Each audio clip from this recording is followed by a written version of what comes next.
job is to critique the film, critique ourselves, and then put together a plan to improve. Are there any players you really feel like took a step? I'm not done, Awesome. okay? And so when you're done evaluating the film, then you put a plan together, and then you talk to the guys about it, and then you go to the field and you practice.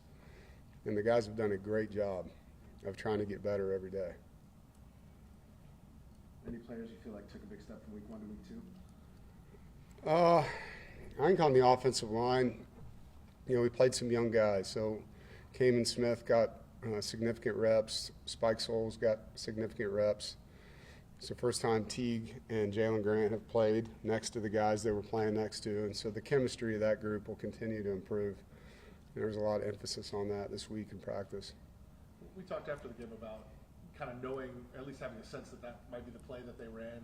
I asked some players about it yesterday about, you know, you practice a play and then it comes up at a big time, and how much credibility does that buy with a coaching staff?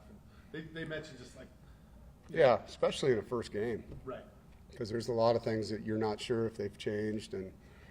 But, you know, we practiced the speed option that they ran earlier and they scored on, and you know, we could have defended that better, obviously.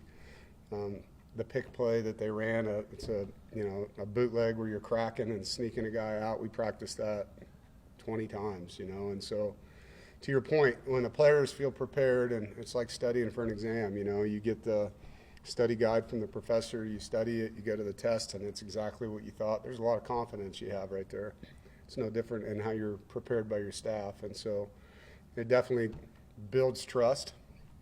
But it doesn't mean they can't run a new play either, right? So each week you're going to practice what you think you're going to get, and then the rules of your scheme have to take over when it's something different.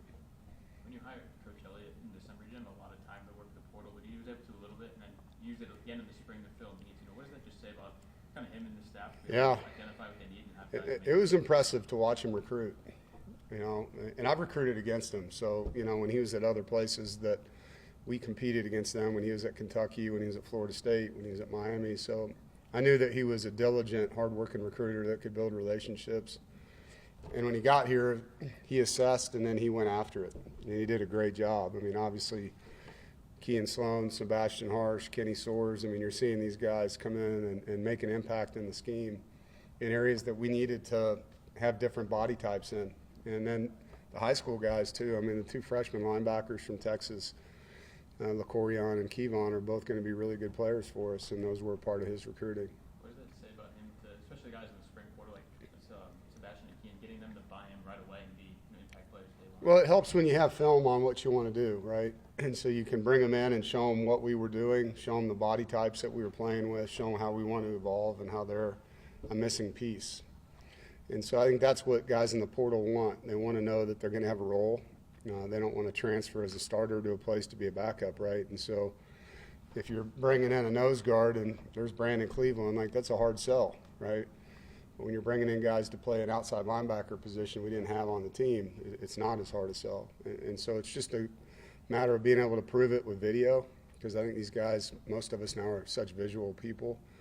And, you know, saying things is one thing, showing people way different. What's the biggest areas of growth you feel like as far as secondary going into week 2? Well, we had good rotation at corner. I thought all three of those guys that got in the game played well, and so there was depth.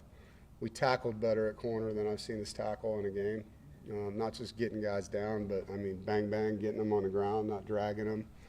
I was really impressed with Jamel. I've talked about that. I thought he covered well, but he also tackled like a safety in the game. And, you know, most offenses now are trying to get the ball on the perimeter a lot, and so to have that. I thought Jackson Vick really played well transitioning, you know, from corner to nickel, and everything that we asked him to do. Played at a high level. And then we had a good rotation going at safety, and I think Ronnie Royal and Brody will both grow a lot from that first game. That was their first full game playing in the rotation that we had. Some of the guys that were later robbers you mentioned, are they evolving now to where they have leadership traits shown? Definitely. Yeah, I think they were, and I counseled them this way when they got here: just keep your mouth shut, put your head down, prove who you are through your work. Be a good teammate. You're going to earn trust by not talking and working at the beginning. And then when we get the pads on, show them what you can do. And then as you start making plays, your voice comes real. And all those guys have done a good job of that. They're not big talkers, but they're guys that when they speak, the guys listen to them. what was the thought process of trying to schedule this game with Virginia? And do you have any thoughts on should the ACC play 8 or 9 or Yeah. 8+2 or 9+1? I mean, I've talked about this a lot this week. I mean, I think to me, you want to play 9 or 10 Power 4 games because of your strength of schedule. And when you're looking for those Power 4 games, I like looking for games in our recruiting regional footprint because, one, it's easier for our parents and fans if it's a road game. And there is, you know, for our team, we know who Virginia is, right? You go play BYU or Utah or somebody like that, you're starting from scratch. Like even when we don't play UVA, we see them on film a lot. So at least we know their team. So there's some carryover there. As far as how many teams in the league we should play, I think a lot of team or conferences are moving to 9 games. You know, I've stated this before. I'm in favor of that. I know that we're in a different situation than Clemson and Georgia Tech and some of these teams that had an automatic SEC rivalry game. And so they have a different argument than I do. You know, the year we had COVID and all we played was conference games except for one, I love that.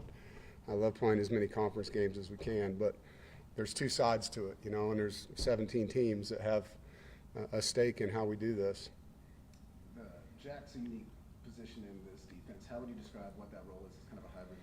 Yeah, it's what it is. I mean, it's a guy that plays on the edge when we're in 4 down. It's a guy that can play in space when we're in 3 down.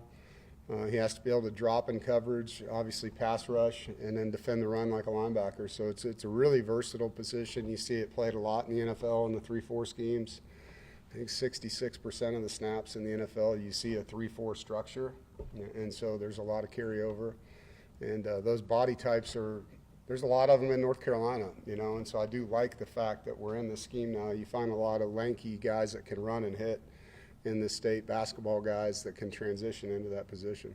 I guess the follow, what do you think makes Sloan such a good fit for that position? Well, it starts with his football IQ and his effort. He plays really hard, and then he's athletic, you know. I mean, he is really twitchy. He's a smart football player. Like, he understands what's going on, what the plays are that can be run against him, what the protection's going to be like, and he's played enough where he knows how to play fast because of that knowledge. And he's just got a really good knack for rushing the passer. Like, he's got more than one. He's not a one-trick pony where he just runs off the edge, you know. He can win inside, and he can beat you with power. Last one. Is there any deviation in new game preparation? Not really the prep, but the wake-up, obviously, on game day. I mean, you're up and in. And for us, being a morning practice team, it's an easier transition than if you were an afternoon practice team. So, but the rest of the week is just like a normal week, you know. You mentioned seeing Virginia, you know, on tape and stuff. Watching them last week, it's only one game, but how improved do they look to you maybe in certain Yeah, their personnel's better. You can tell they've been there longer as a staff. The guys, those are his guys, you know, like they're not people he inherited. They're people he's developed, people he's recruited, their strength coach, recruiting staff, coaching staff.